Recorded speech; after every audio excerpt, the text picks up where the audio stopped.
Hello, everybody, and welcome back to another episode of Vegan Proteins Muscles by Brussels Radio. My name is Danny. And I'm Giacomo. And this is episode 132. So, for those of you watching on YouTube, this is a video podcast. And for those of you listening in, the audio is going to sound a little bit different because I am home. But Giacomo is in Florida, and we're doing this over Zoom for the first time ever. Yes, and this is going to be a really interesting conversation because usually we're right in front of each other. So I feel like just environment being different in what it is, I'm kind of excited for this episode, Danny. Yeah, so how's Florida, babe? It is Florida, but it's Satellite Beach. It's Space Coast where I'm at. It's got a vibe. It's got a military/surfer vibe to it. Surfers come in and the waves here are incredible at Satellite Beach. And then you also have all the science behind and the military behind sending everything up into space and all those kinds of logistics. So you kind of catch that in the air. It's just the way it is out here. And my dad lives out here and his girlfriend, and they got some dogs hanging out, right? There's a dog that one of their buddies left with us to hang out overnight. Her name is Effie, and she's just the coolest. And their dog, Cotton, and the two of them are just playing together, and they're working me. They're telling me, I gotta go to the bathroom or this or that. I'm like, okay, you got me. Like, we'll go on some walks together. Cool. Very cool. So What about you? John's gone. My mom is at a wedding in Vermont, and the kids are being picked up from school today by their mom. So I have the house like to myself for at least 3 days, like totally to myself. And I guess I'm pretty excited about it. Right now, all I want to do is sleep. Like, that's it. Because like I just said, I had the kids by myself yesterday and this morning, and I don't usually do the morning routine with the kids. And Desmond wakes up before 5 a.m. So I'm tired right now, but that is not going to stop us from having a good episode. They were super well behaved and adorable. It's just like nobody's that cute at 4:45 in the morning. So anyway, so Giacomo has an outline for this particular podcast topic. So why don't we talk about what we're talking about? Oh gosh, you put me on the spot. The outline is in the back of my head because this is a conversation, but I definitely did a little bit of digging and thinking about what to talk about before this episode. And it's all about macros. Specifically, are they everything? Are they the end all be all to being fit, getting the body you want, etc.? All right. So what do you think? Well, I think the very first thing we need to think about before we actually get into this conversation is defining what macros actually are. And I know that's kind of silly, but I think it's important to really start things off and be like, okay, because some people might not even really understand. And obviously we know a lot about each macronutrient, but I think the only way to talk about that is to get started with the basics. Carbohydrates, which give you energy, the most easily digestible and usable source of energy that you can possibly get in. Fat, good for your endocrine system, good, slows down digestion, can be satiating for some. And in my opinion, you can actually overdo it on fat, where you should be getting in more carbohydrates. And then our favorite, Danny, protein, which you are able to use protein day of for your body's needs to perform and recover for muscle building and muscle repair purposes. And then afterwards, it becomes stored energy like anything else you get in for the day. Okay, thank you for that.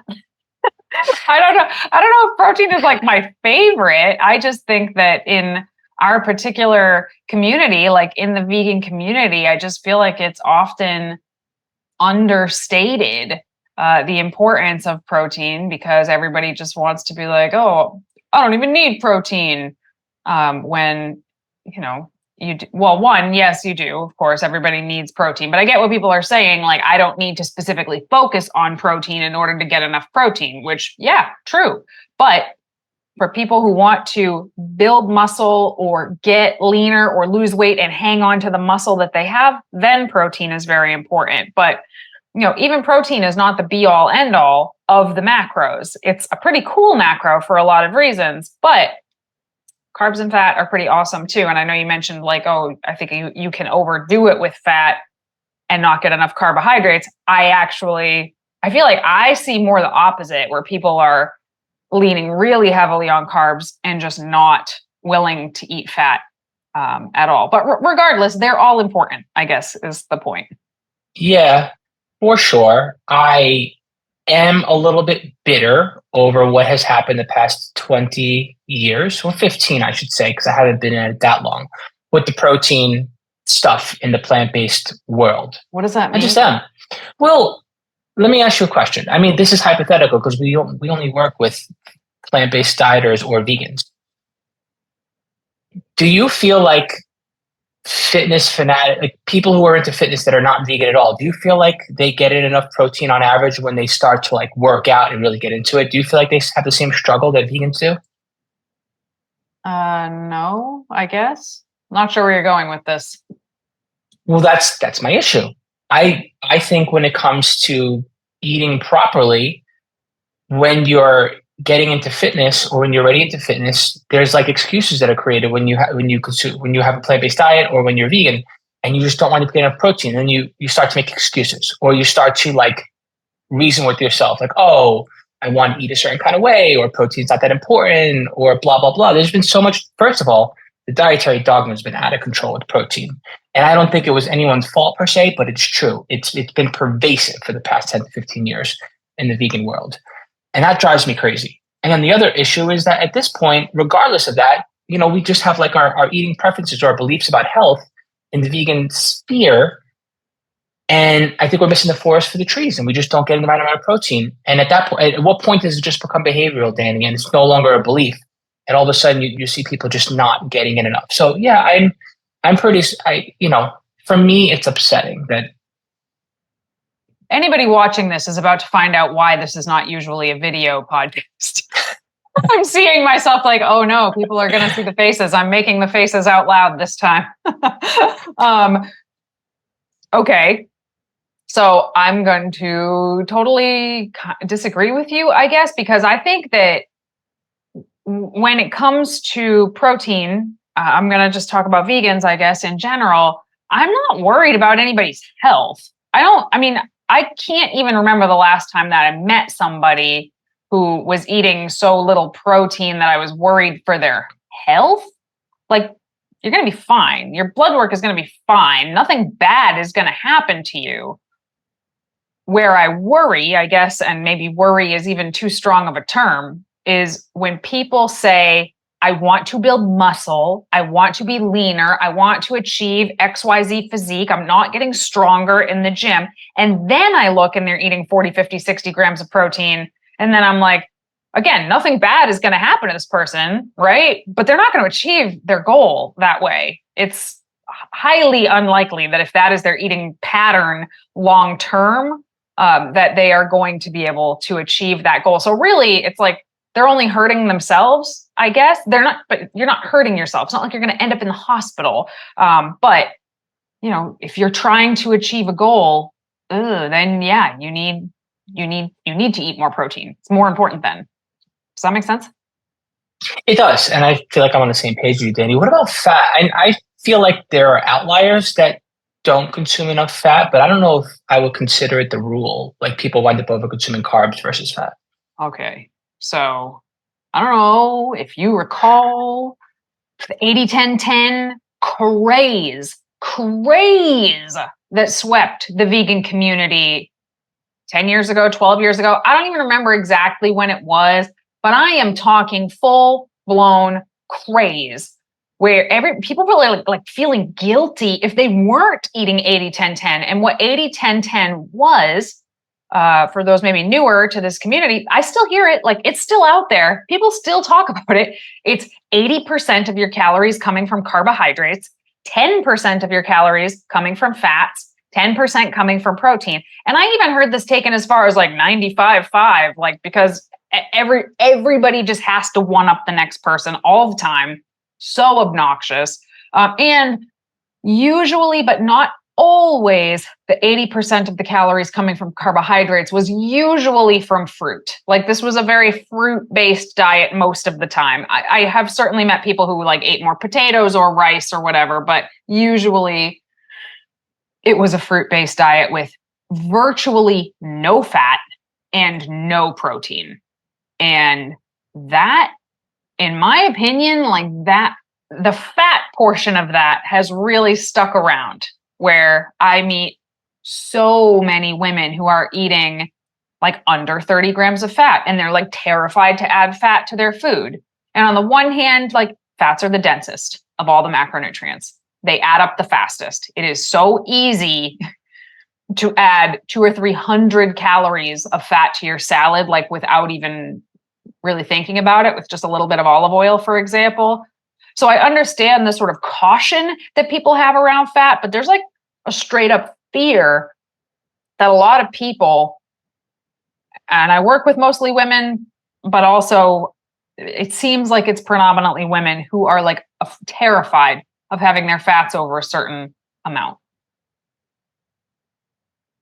I won't disagree with you there. When you frame it like that, it makes a lot of sense. I was thinking more logistically in terms of how much fat people are getting in terms of their fear of fat and the way that it makes them feel. Then yes, I absolutely agree with that point, Danny. It is definitely a thing. But you have the other side of things where vegans aren't afraid to eat their carbs, which is kind of cool in my opinion, because carbohydrates are where it's at.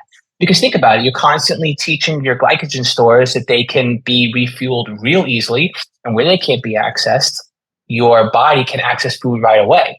And if, in my opinion, that is where the magic happens, because that's what athletes really need. They need to make sure that they get in their carbs. And I think we as a community have an advantage in that regard. Plus, arguably, you're going to get your most bang for your buck nutritionally out of carbohydrates. So I think that's actually a net positive of being vegan, as long as you can balance it out.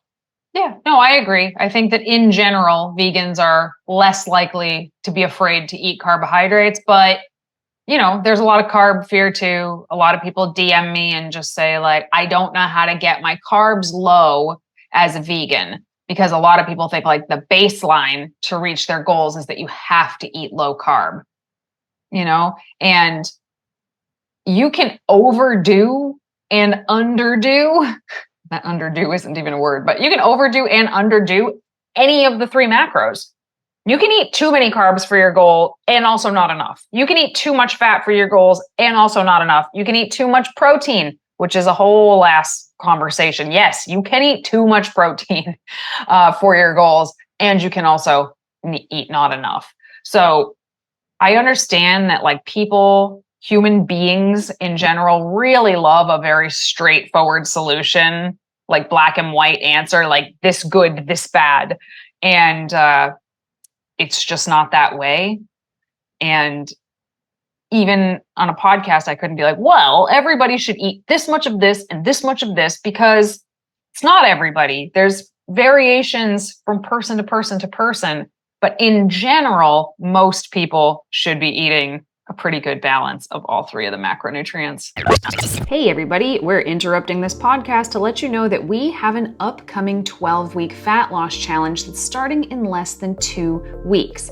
On August 28th, we will be beginning a new 12-week fat loss challenge, and we would really love it if you could come be a part of it. So in this challenge, you will get workouts delivered right to your app for either the home or the gym. You will have custom calculated macros designed by myself and our coaches to help you reach your fat loss goals in a sustainable way so you don't lose your mind while you're doing it.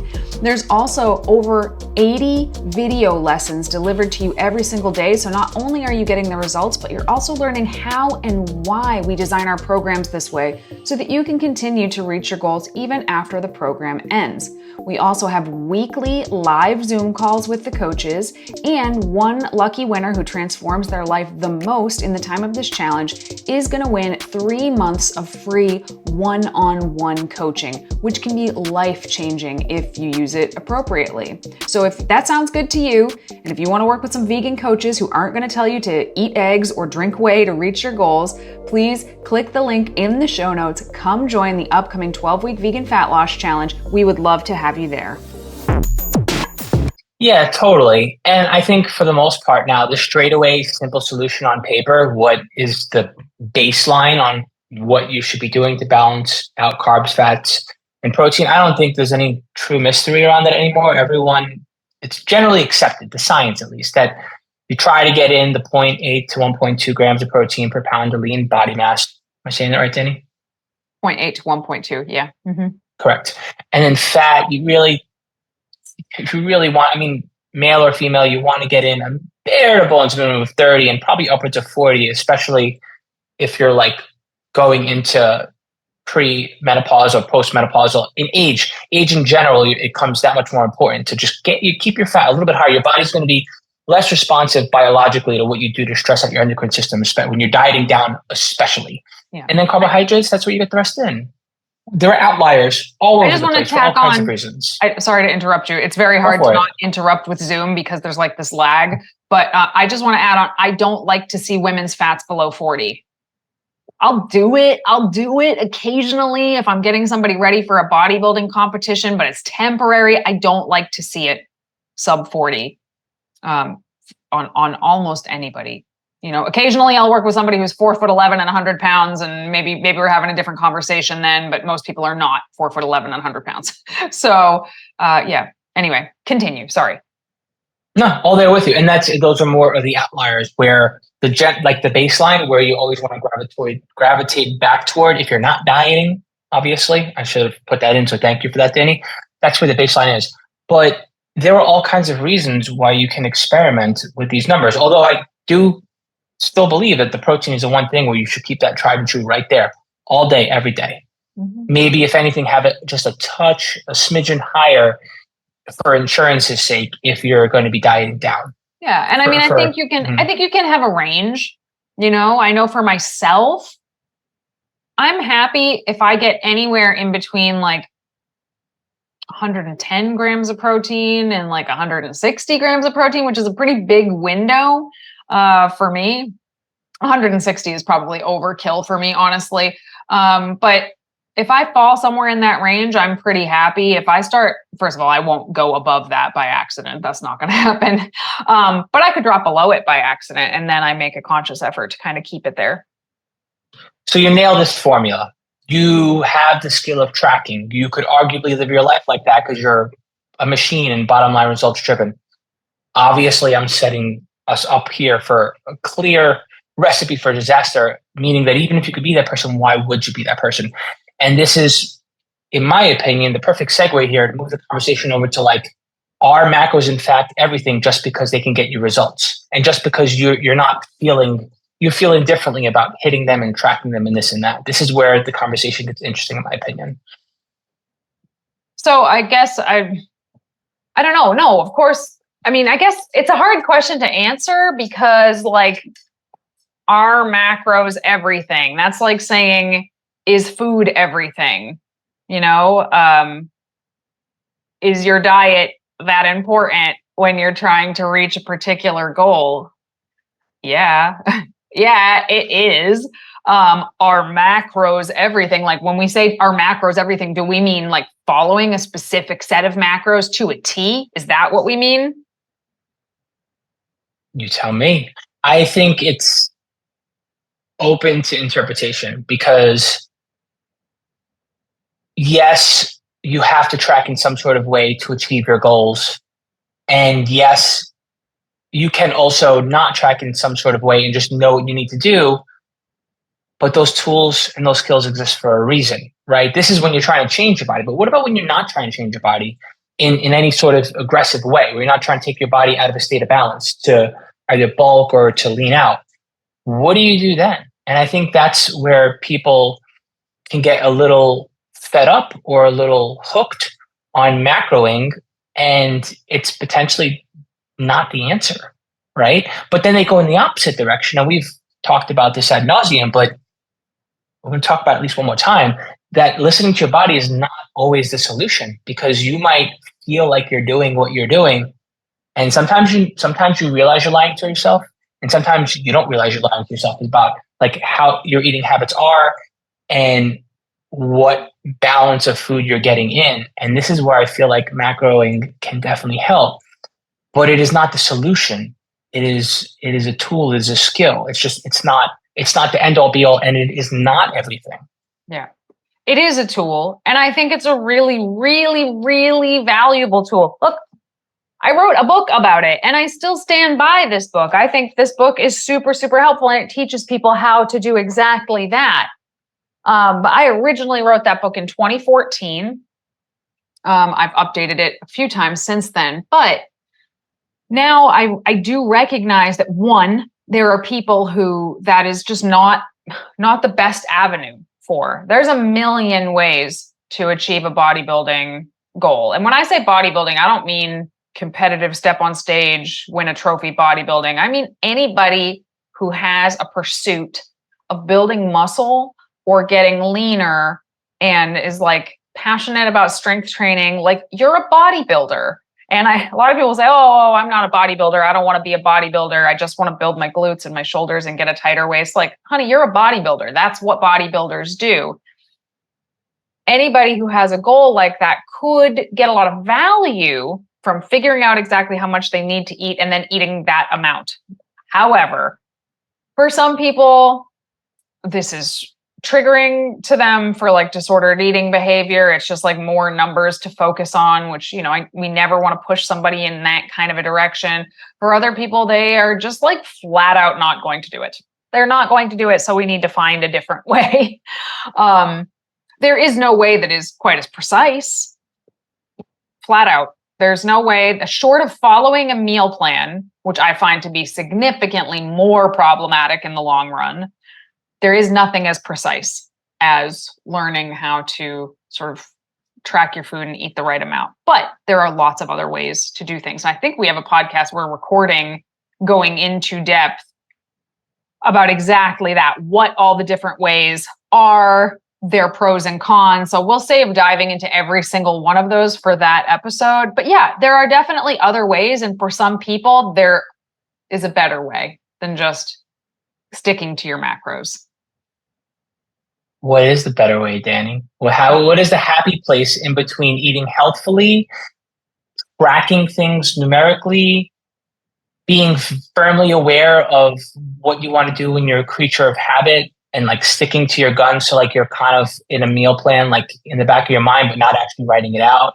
And then just having fun and knowing like when to let loose a little bit within reason. Like what is your I realize I'm asking an impossible question, so I apologize in advance. Not only are you asking an impossible question, but I literally just said, we'll talk about that in that episode, not this one. But it is an impossible question because, there is not like, oh, what is the way? What is the better way? Because if you had asked me 10 years ago, what is the best way? I would say flexible dieting and nothing else. Like everything else is inferior to flexible dieting. And if everybody was just a robot, I would still stand by that statement.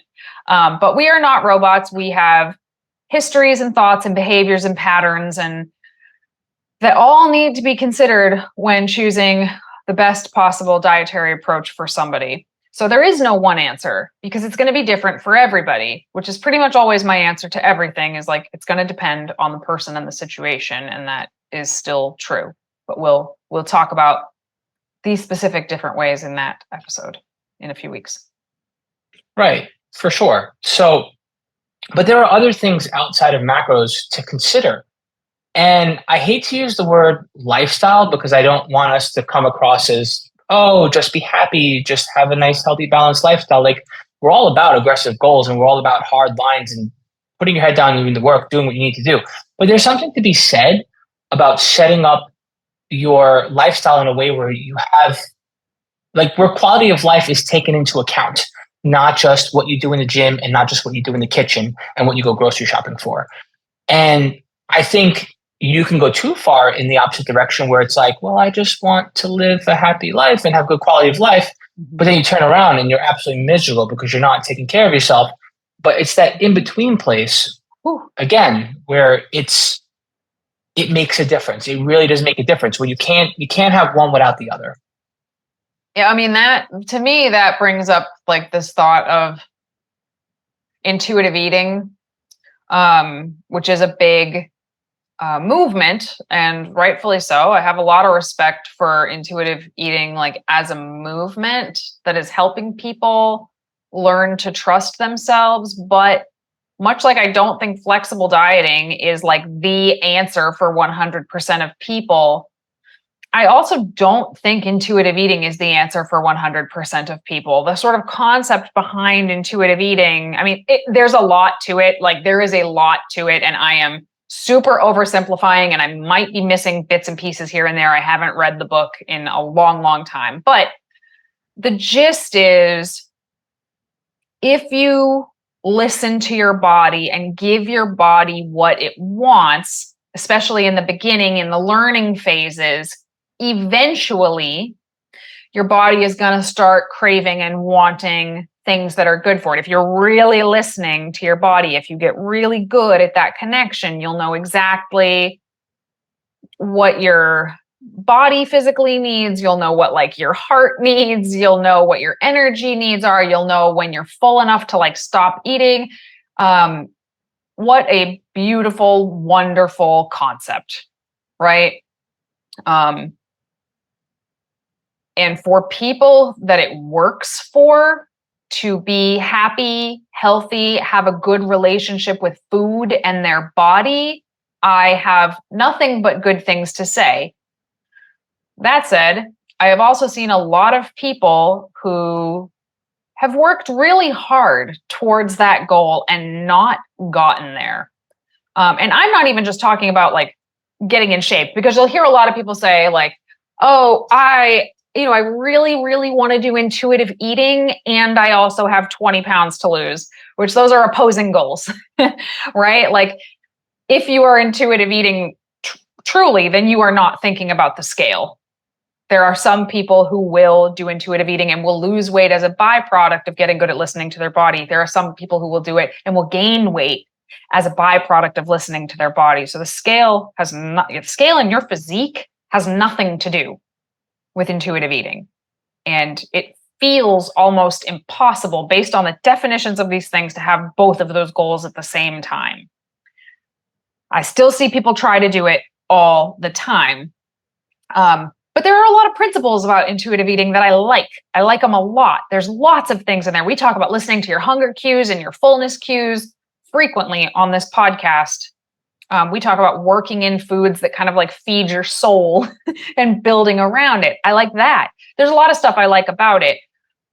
Can you still do some of those practices and also work towards physique goals? I think you can. Yeah, but it takes work. Oh yeah. Well, all of this takes work. Again, I go back to like humans just want easy answers, black or white, do this and don't do that. But none of it is like that. Like every single, listen to your body. Well, that sounds easy enough, doesn't it? Right? It's not. That's really, really hard to do for a lot of people. So, it's just, all of this is going to take work. If it didn't, I found myself saying this a lot this week to a lot of people. If it was easy, everybody would be doing it. If achieving the things that we talked about on this podcast were easy, everyone would be there. But the fact is, most people are not there. The vast majority of people have not achieved what they believe is like their ultimate fitness or physique goal. They're not there because it's not easy, because it's really a lot of work. Right. And I think the work is a little more tangible when it comes to tracking, because you're like, okay, I can weigh, I can measure, I can put this number on a piece of paper, I can move said numbers, and it's comforting. Whereas the other work, you can't really see what's happening. But if you take a look back a year later, when you try to take off the training wheels and you realize the kind of work that you've done to just not be a straight numbers person when it comes to your eating habits, a straight counting person, when you take a look back at the work that has happened that you can't actually journal, you can't quantify, And sometimes you can surprise yourself about the kind of things that you've learned, and then you can learn to trust yourself some more. Like, wait a minute, I know I should be eating vegetables twice a day. Wait a minute, I know I should be eating whole foods more often than not. Wait a minute, like I know I can vary up my protein sources, and I know that I can go out and I'm not going to fly off the handle because that's just not what I want to do all the time. And if I do it once in a while, and you know when you're betraying yourself and when you're not doing it, and that can feel empowering and scary to get there. And sometimes you got to go back to tracking, but I think that's like the kind of knowledge and experience you can only gain by taking it there. And there's no shame in having to check yourself and having to check yourself with an accountability an accountability buddy or a coach, for example. Like that's, to me, that helps you get outside of your head and make sure that you're still staying true to yourself and your goals, as opposed to just being like, well, what's the point? I'm not doing anything. I'm not doing the work. And also still realizing that you can, in fact, not have to feel like the thing is the fix. It is the macros. Those are everything. I always got to get back to that, or else. It is learning about your body, learning about your habits, learning about your behavior, and making it work for you, as opposed to having to have something on a piece of paper or to have to resort to counting as the solution or the end all be all. Mm-hmm. And I mean, you always have to consider the goal as well. If your goal is to get as shredded as you possibly can, I know it's a hard pill to swallow, but you're going to have to track your macros. You are going to have to track your macros At some point. Or you're going to have to eat the exact same thing every day. Those are your two options. I know which one I would pick. It's going to be the macros all day. But if your goal is like, I just want to get in better shape, I want to have enough energy to go to the gym, you might not need to track your macros. You might be able to just focus on healthy habits, and that might be enough to move the needle forward. Now, the closer you get to an extreme goal, the more precise you need to be. And when you need precision, macro tracking is so valuable. And even if you don't need precision, if you're like brand new to these kinds of goals, I still think there's value in learning your macros, learning what foods are high in which macro. There's a huge amount of value. A lot of people don't even know what a proper plate looks like. When you start to learn, what does that look like? What does a balanced meal actually look like? What does it look like for me to have 25 grams of plant-based protein on a meal and then do that multiple times a day? People don't know. So even if bodybuilding or getting super shredded isn't your goal, there's still a lot of value in learning how to track your macros, how much food you generally need. But once you know that, you know it. Like it's like riding a bike. You don't just forget what 25 grams of protein's worth of tofu looks like. Now you know that it's not like two little squares. It's like a decent amount. So then you don't have to track so closely forever unless your goal does get quite extreme. Exactly. And again, I can't stress this enough. There's no shame in using it as a tool for as long as you need to. And at some point, you'll see that you're in the flow and you got your rhythm and you know how you're eating, as long as, like Danny said, you're not going after some sort of extreme goal. So it's tough because we have these kinds of conversations and we put this information out there and you never know how someone's going to take it and run with it. So it's like we want to touch on all the points here for all the scenarios. It's important. It really is. And sometimes, I feel like Giacomo and I, we're so cautious about trying really hard to not say something that could potentially push somebody over the edge. We don't want to harm anybody ever. And when you're making a podcast and speaking to a broad audience of people with different goals and different histories, you do kind of have to tiptoe around certain things that you say. So just always, I guess kind of always keep that in mind when you're listening to us. We certainly have much more specific answers for you if we knew anything about you specifically. But to a broad audience, we always want to be very careful to not say things like, well, You figure out your macros and you nail them to a T, my friend, because somebody is going to hear that and obsess over it and turn like macro counting into their new identity, where any day that they don't hit it, they feel like a failure. And then that starts to take over their life. Now, that sounds very extreme. That stuff happens all the time. So I don't know why I went off on that little side tangent, but I think it's important. I don't know, maybe it's not important. Anything else you want to touch upon as far as macros not being everything and lifestyle or just different people's needs? Well, I mean, I think we kind of touched, I can't remember if we talked about this in a podcast recently. I know I talked about it in a YouTube video recently, that if all you focus on is macros, then you are leaving a lot of important things about good, well-rounded nutrition on the table. You're leaving, you're not considering fiber or the colors of the fruits and vegetables that you're getting in, and therefore the micronutrients you're getting in. Quality of your food, like meal timing, even, like you're not considering any of those things if you're just hitting your macros by the end of the day. So there's more to, even though I think macros are super, super precise, there's actually more to it than just, hey, hit these numbers by the end of the day. So anyway, that's all I got. Got anything else? Well, if I were to open up that door, I feel like we could get into a whole conversation about it. There's more detail there than I can possibly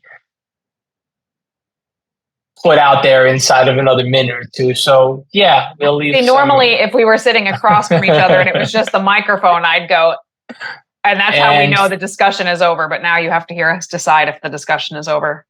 I think so. I think that's pretty much all that's worth talking about with this episode for now, but I'm super curious to hear your thoughts and what you got out of this episode. And who knows, Danny, what we talked about today, we can wind up potentially having some new episodes with different topics to talk about. So yeah, no, this was a really interesting one. I'm glad that we had this conversation. And when he says you, he doesn't mean me. He means you guys listening. Correct. Just clarifying. All right. Moving on to our question and answer segment. Here we go, Giacomo. When losing weight, how does your body know to use the stored fat and not muscle? I work out regularly to build muscle, but I also want to shed the stored fat.